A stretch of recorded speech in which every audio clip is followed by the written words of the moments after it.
Habari tena, leo nimekuletea maana halisi ya crop scouting na namna ambavyo unaweza kufanya scouting kwenye shamba lako.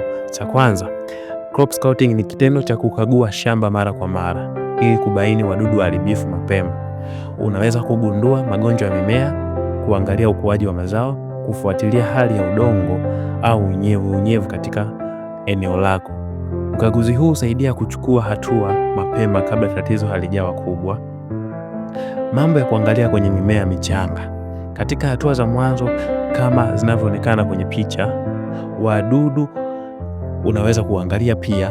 Angalia kama kuna mashimo kwenye majani, tafuta wadudu kama viwavi au aphids. Kagua chini ya majani. Kingine unaweza kuangalia magonjwa. Majani hubadilika rangi, aidha kuwa njano au kahawia.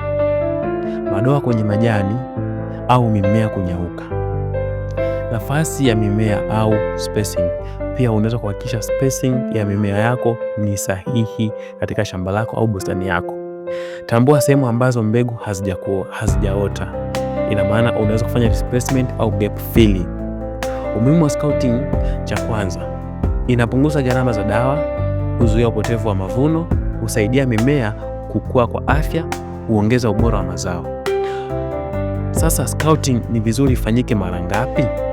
Cha kwanza, scouting ni vizuri ifanyike mara 1 mpaka mara 2 kwa kila wiki au kwa wiki.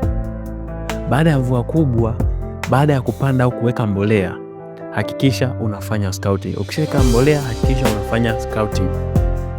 Mvua inaponyesha kwenye shamba lako, hakikisha unafanya scouting. Hii itakusaidia kupunguza hayo madhara katika mimea.